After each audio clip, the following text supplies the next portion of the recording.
Welcome to the Dice Tower, a series of video reviews about board and card games. Here are your hosts, Tom Vasel and Sam Healey.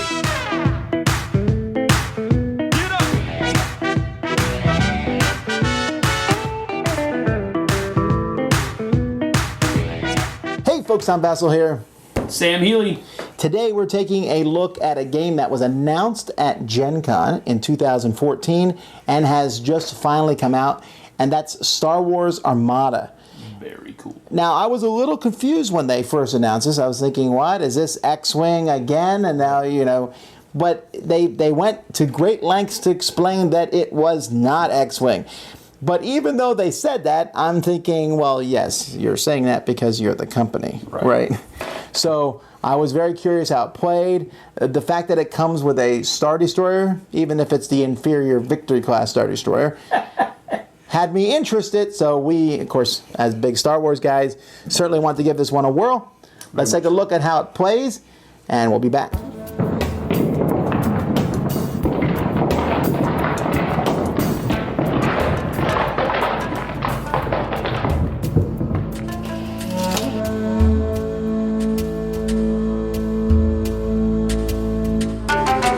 Okay, the first thing we want to do here is look at the components of the game and talk about some of the general concepts of this game. The game comes with 3 ships, 2 for the Rebel. We have the Corvette and the Escort Frigate, and then we have the Victory class Star Destroyer for the Imperials. And then you get 4 groups of X-Wings, and you get 6 groups of TIE fighters, and so players are going to be using those to go up against one another. The game centers around these. These are called ships, and these are called squadrons because they act very differently. When you have a ship, and I'm going to take the ship here off for a second, and you can look here, there's a card, there's 2 different kinds for each ship. So this is the Victory 2 class Star Destroyer, the other side would be the Victory 1 class. When you put it on, you have these dials on each side, and you will match those to the shields. So you can see that this one here starts with 3 shields in the front. So I put it up to 3, and as I take hits, my shields will go down. Once your shields are completely gone, you're going to be drawing cards from a damage deck. And when you take enough damage equal to your hull, you are destroyed. Now, when you are shooting at other ships, you can shoot on your turn. You can shoot from 2 different sections of your ship. So you can shoot from different edges, but the number of dice that you shoot, so you can see here when you're shooting it from the front, you're going to roll 3 red dice and 3 blue dice.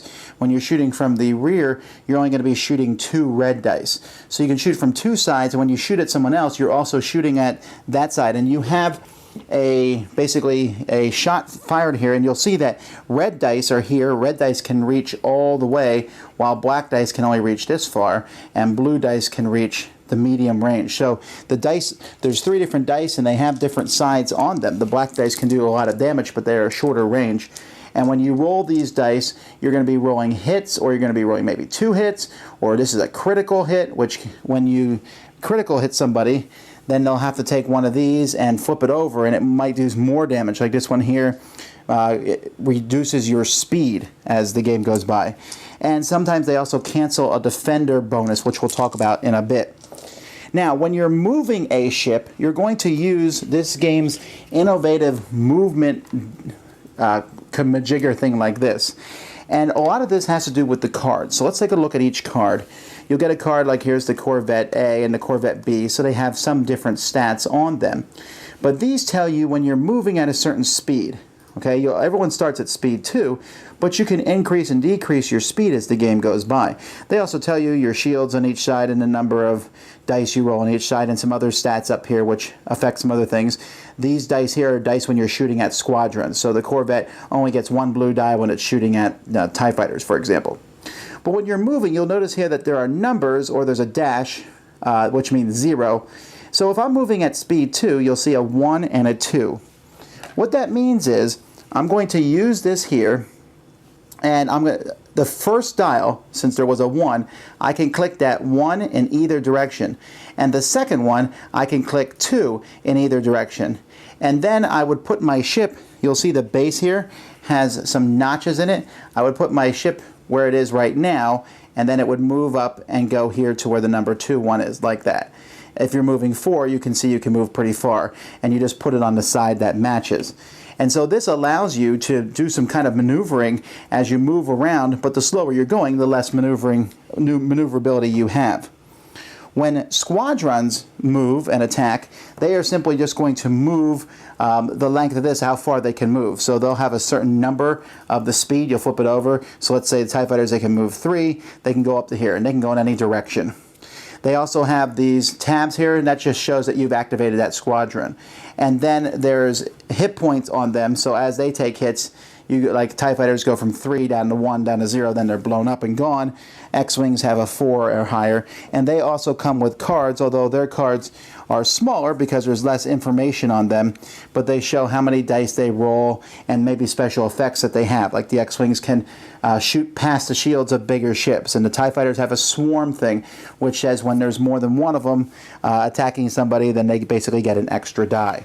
The game takes place over 6 rounds, and after 6 rounds, whoever has destroyed more points of their opponents is the winner of the game. So at the beginning of the game, you determine how big of a point game you want to play, and you're going to build that looking at the point totals. So for example here, this Victory 1 class Star Destroyer, you can see down here at the bottom, has 73 points. It also has different icons here, which means you can add certain upgrades to it. So maybe, for example, I'll call it the Dominator, which is another 12 points, but it lets me spend 2 shields to add blue dice to my attack. Or I might throw this guy on it here. As you can see, I can add 1 person to this ship, so I might add him here. And when I spend a token, I can exhaust this card to get another token of the same type. So there's different things. You can put guns on your ships that do different things, and they all cost points. And you can also buy the TIE fighters and the X-Wings for extra points. Players will then pick a scenario. By one person basically brings 3 scenarios, and then their opponent picks one of those 3 scenarios, and those scenarios might have you put out different asteroids on the board in different situations, and those, when you run into them with a big ship, can cause you damage. Players will be using around a 3x3 size area, and then they'll be attacking and they'll be setting up and then attacking. The game takes over 6 turns, and each turn one player has the initiative. And whoever has the initiative will move and attack with one of their ships first. Well, first you attack, then you move. But before you do that, the game has these command structures here. What these are, each of these shows 4 different options that you can do on your turn. And so when you're looking at these at your dial here, there's different things you can do. One of them reduces or increases your speed.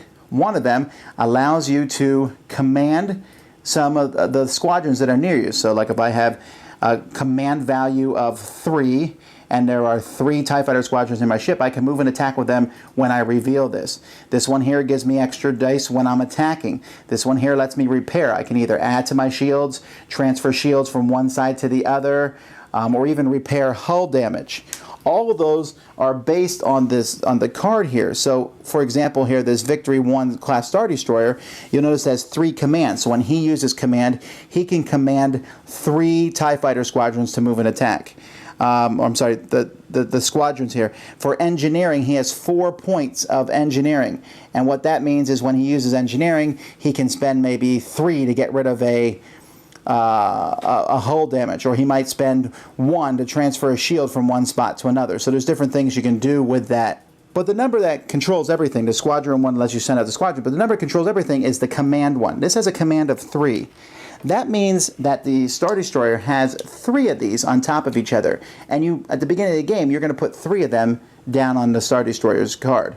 And so you'll reveal one and do it, and then at the end of your turn, you'll add another one and put it underneath. That means the Star Destroyer is kind of picking things 3 turns ahead of, or 2 turns ahead of time, while the Corvette here only puts 1 out. He resolves it, then puts 1 out, resolves it, and the frigate here puts 2 out, so they're doing 1 turn ahead. So you have to plan these actions ahead. If you turn over an action and you don't wish to use that action, you can take a token that matches that action, and then you can save that and use it on a future turn, although when you use it on a future turn, it's much less useful. For example, if I save the squadron to a future turn, instead of getting my squadron number, I just get to use 1. If I save repairs to a future turn, I get to repair something different. If I use movement, Normally when you use movement, you can change your speed and you can click one of these dials one extra spot, but instead that you can just change your speed by 1 when you use a movement in the future. So, and you can also only save so many tokens as you're playing the game, so you have to keep that in mind too. And so those are basically the general concepts. Your players will move their ships, so they will reveal the command counter. They will attack, if they can, from 2 different sides. And if there's a bunch of squadrons in one side, they can shoot at all those squadrons. They will then move according to their speed with the movement counter. And then you just go back and forth until all the ships are done. If you have more ships than your opponent, you might get to move several at the same time. After that, you will then take turns with your squadrons, unless you move them earlier using the squadron command. And each time you move the squadron, they get an attack. Squadrons have different numbers of dice that they roll against other squadrons. And squadrons have a very important rule that when they are within close distance to each other, according to this dial, then they are considered to be engaged, and they cannot shoot at anything else. They have to basically shoot only at other squadrons at that point. So it keeps them from attacking the big capital ships. And that's pretty much the game. The last thing to mention here are these defensive tokens. Each player will get tokens that are shown on their cards, and when you're being attacked by somebody else, you can spend that defensive token by flipping it over to do something. Sometimes they cancel a hit at long range, or they cut your hits in half, or you can transfer a hit to another side of the ship. You can even spend it when it's like this, but then it goes away forever. Otherwise, at the beginning of each turn, these refresh. So sometimes you'll want to spend them because you're like, oh, I'm going to blow up, I need to spend this. But then you'll never get it again.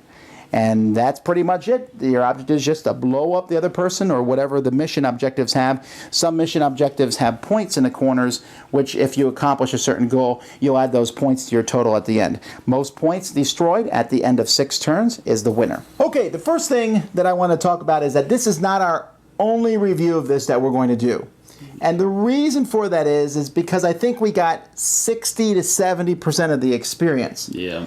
Because while there's a lot in this game, to play it fully, you need 2 copies probably. Or you need to get this and then wait. They'll be releasing Wave 1 and who knows when, a month or so. Right. And then buy more ships. Because as it stands, you're playing with 1 Star Destroyer against 2 other ships. And yeah, there's TIE Fighters and X-Wings. And yes, it's a game and it's a full game and you can play it and everything.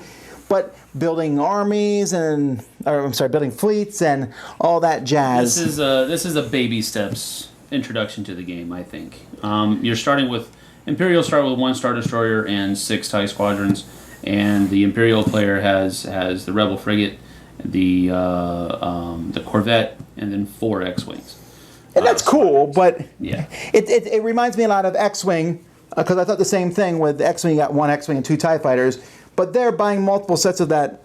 Wasn't expensive. Isn't it interesting, though? You got 1 X-Wing and 2 TIE Fighters, and here now you get 1 Imperial ship and 2 Rebel ships. That's kind of funny. Yeah, well, I wonder if they did that on purpose. I don't know. Well, I mean, a Star Destroyer is a Star Destroyer, man. Yes, it's the first ship you see. Oh, no, it's the second ship you see in the Star Wars movies. I think the component quality is good for the box. I hate these holes, but whatever. And it's pretty expensive. Okay, this isn't let's just try it out. No, when you get this, you're investing in it. Yes. But what do you think about the component quality of the ships inside? Okay, with the capital ships, the Destroyer and the Corvette and the Frigate, top notch. Knocked it out of the park again. Fantasy Flight knows what they're doing. And knows how to get that work done and get it done well.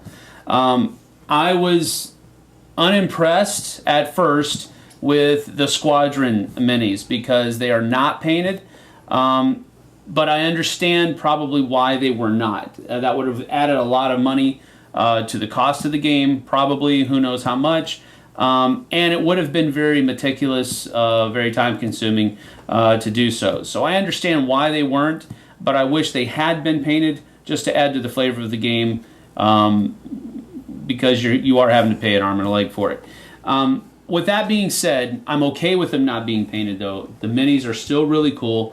They're in different formations and that type of thing, so it works. It makes it feel on the level that it's on. It feels epic. Yeah, you're pulling back from the dogfighting aspect where you don't see the details of all the ships, all the fighters. you're pulling back where you see the detail of the capital ships. And so I'll give it a pass on that one. But other than that minor quibble, component quality is off the chart. So with that being said, and I agree with Sam on the component quality, with the exception of they only gave 3 dice of each type. Yeah. X-Wings roll 4. I wish there was more dice, and I also wish they had given 2 of those length indicators because you're always passing that back and forth. But again, other than that, I love how the capital ships under bases with the little dials on the bottom of them. Mm-hmm. They're easy to move around. In fact, the movement things fit under them. Yes. I like all that. Now, the gameplay itself, to be clear, this is nothing really like X-Wing other than they're in the same universe. Yeah. X-Wing is about some small ships zipping all over the table, shooting at each other, dodging and using special abilities. Here you have big ships, and then the small ships have a very different feel to them. Yeah. And I love how those capital ships are set up, where they have different repairs on them. There's different orders that they go through. Some move slower than others, and that movement dial looked weird, and I was like, oh, what is this? Yeah. But it works really well. Very cool. Very cool mechanic, how you can change the trajectory of your ship at different lengths. And I thought that depending on how fast or slow your ship is going. Man, when you're turning the Star Destroyer, it feels like you're turning a Star Destroyer because you go clink, and the next turn you go clink, and then clink. And that really makes a difference because another aspect of the forward firing arc where your main batteries are where your money's at. But if you're not pointing at the ship you want to unleash those puppies on, you've got to turn your ship to where you can focus on it. Your side batteries are not as powerful. And I thought that was really a cool thing that they did with this system. Yeah, so I love how in this game, when you're flying the X-Wings and the TIE Fighters, and you see the big ships, you're like, oh, no. The TIE Fighters are shooting at capital ships, and they're like, stop. You know, I mean, really, they feel like TIE Fighters do. They blow up, but they're there. They must be dealt with. You can't just ignore TIE Fighters, or they will eat your X-Wings alive. The X-Wings are more of a deadly danger to the capital ship, but they have to dodge the TIE Fighters. They're better than the TIE Fighters, but there's more TIE Fighters, and they can use that annoying swarm ability. Swarm ability and making sure you get those X-Wing squadrons locked in combat. You have to do that. That is a tactic. I think the Imperial player has to do that. They have to lock up the X-Wing squadrons. Otherwise, their capital ship's going to go down pretty quick, too. Learn that by experience. Yeah. And I should mention that the game is, I don't know, it's not a very difficult game, right? Nope. It's very easy to get into. If I explain it now, I mean, we went through the rules and we were up and playing really quickly. Even if I was explaining to someone new, I could probably have them up in 10 minutes. Yeah. And you would understand what to do on your turn, but I think this game is a more difficult game to grok strategically and tactically than something like X-Wing. In X-Wing, you're like, outmaneuver him, shoot him. Here you're thinking, okay, I need to make sure that my front is in this direction, and I'm going to go first next turn, so I need to make sure I'm here in this regard, and how am I going to move my squadrons? And I'm really interested to see how extra ships affect that. Right. Yeah, as the Imperial player, you have the Star Destroyer has those 3 command tokens, and you have to program those in order. So you're programming turn 3 at the same time you're programming turn 1 and turn 2, and you don't get to program turn 4 until you've already done turn 1. So you're kind of thinking. It's almost like a military protocol feel to it, and which is what the Imperials would have done. The Rebels were a lot more fly by the seat of your pants. The Imperials had protocol to follow, and I think that really comes through pretty well. Yeah, so other than that, minor things I enjoyed about the game. I like the tokens that you could, the orders you could use now or have a token, save them later. Yep. I thought the repair system worked really well. Yep. The defense icons were pretty neat. That you would use as people attacked you. There's still, of course, the randomness of dice and the vagaries of the damage cards, but Solid, very solid for me, and I like it. Although I still feel like they're like, "Hey, here, have a little Armada," now, because I want more. I'm reserving judgment as to whether it's better than X-Wing or anything like that until I get more of it. Want to buy some death sticks? But really, where I'm at right now, I'm leaning towards loving this larger scale thing. It reminds me of, back when we played Warhammer 40K, and I had always wanted to play Epic because I thought, wow, if I could have huge battles, that'd be pretty cool. And when this came out, I was thinking, wow, I wish I would have played. It reminds me of when I wanted to play and wanted to get into Battlefleet Gothic, which was the Warhammer 40K fleet. Right. Version, space fleets and space combat, the different ships, and now I'm wishing I would have played that to have at least some kind of comparison to make, but alas, I never played. But this feels lighter than your typical miniatures game, right? It didn't feel that complicated. Right now it does. Yeah, it's true. When after Wave 1 comes out, who knows? This could be just as heavy as one of those others, because you're going to have all those different squadrons, and they're all going to have different rule sets that come along with them. Every capital ship's going to have its little nuances that come along with it. So you're talking about a lot of a steeper learning curve the more waves that come out. We'll come back in a few months. We'll talk about this again. For now, treat this as like a first impressions, but my first impressions are very positive. It is expensive. There's a few things I wish they had added to the game. I wish that you didn't have to get two to have like the full experience. Yeah. But the game itself, solid and feels very unique and strategic. So 2 shields up for me. I think I don't know. I think it gives you the full complement of the game and the different mechanics that are in it, but it has so many possibilities that we know are coming. Maybe that's why it feels like this is a little bit light-handed. So I don't know. I understand what Tom's saying there. With you wish you're shelling out $80-$90. You're hoping you get maybe a little bit more than you got. But at the same time, you are still getting a lot. Yeah, that's true. So I think as long as you look at this as the initial investment to a much broader game, that will probably make a larger dent in your pocketbook later on, maybe it's a little bit of a better pill to swallow. Thumbs? I am going to give this 2 ion engines up. Woohoo! So anyway, that's Star Wars Armada, Part 1.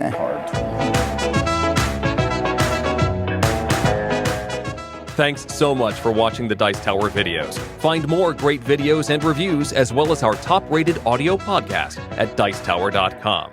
You can also find other great shows at Dicetowernetwork.com. I'm Eric Summerer, and you've been watching The Dice Tower.